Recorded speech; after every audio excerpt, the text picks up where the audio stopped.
Welcome to the Instagram Stories for Monday, August 22nd. I'm your host, Daniel Hill.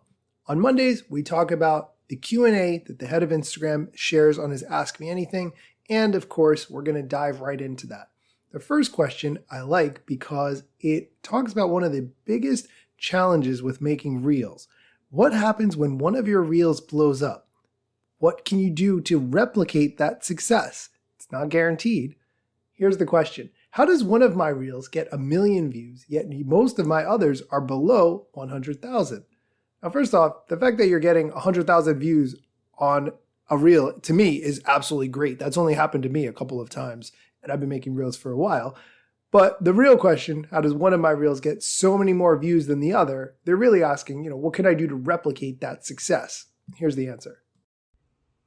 Some of the reach you get is from accounts you follow, others from accounts you don't follow and recommendations. So every once in a while, something you post might just get a lot of traction with people you don't follow and then grow and be shared that way and get distributed through recommendations and Explore. Okay, so let's review the answer there. You want to make content that appeals not only to the people who follow you, who will see your content first, but also the people who do not follow you and don't know anything about you potentially. Because if they're interested in that content, it will show it to more of people who fit that category who do not follow you, and that is your goal. Next question. How do I get rid of accounts trying to be me? This does happen occasionally. You will either get a friend request from an account that has one of your profile pictures, or one of your friends will just tell you, oh, hey, I started following your new account. And you will say, what new account? I didn't make a new account. And it's someone trying to impersonate you. You can report accounts that are impersonating you. You go to the profile, the 3 dots on the top right, and you should be able to report right there and explain exactly what's happening, and we will take care of it. Now, you're thinking the best way to prevent someone from impersonating you would to be give you the blue check mark, right? Blue check mark is for verification, but probably not exactly in the way you think. Here's how to get that blue check mark. So verifications are for accounts that are being impersonated, so you can know who the real account is. And the primary criteria is how much press we can find about you. And the number of publications we consider is growing over time. But that's what we're looking for, press about you. Okay, so if you're mentioned in any publications, make sure you're bookmarking those so that when you have a few, you can submit to Instagram for verification. We're going to take a quick break for a commercial, but when we come back, we're going to talk about how Instagram is trying to push smaller accounts to be seen by more people. The Instagram Stories is sponsored by #Slayer.com. Reach new people, build your audience, and most importantly, grow your business with #Slayer.com. No Facebook login required. You can sign up with your email address and get your first month free by using code IGStories at #Slayer.com. And we're back. The next question, can you push smaller accounts also? Obviously, everyone should have an opportunity to be recommended by Instagram as an account, but bigger accounts just have a bigger following already. The smaller people are trying to grow, right? Here's his answer.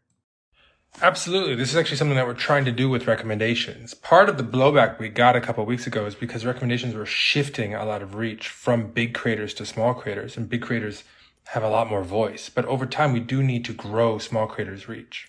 And the last question we're going to talk about today, why isn't my content seen? Do you privilege new accounts over old ones? That is a really good question. Here's the answer. No, we don't try and privilege new accounts over old ones or old ones over new ones. If people aren't seeing your stuff right now, it means, at least to the best of our abilities on ranking, it doesn't seem like it's resonating with people. The thing is, most people have way more content than they have time to see, so they can't see everything. All right, and the last question we're going to do today, when will you make Instagram again? I think we've talked about this a lot, but here's the answer. Instagram is still Instagram. We turned off the immersive feed test. We reduced the percentage of feed that are recommendations, and we're looking for more ways to improve photos while we continue to also lean into video. But we're going to have to evolve as the world changes around us. All right, that's going to do it for today's show. Thanks for listening. Hopefully you found the answers to those questions helpful. Be sure to come back tomorrow for more Instagram news.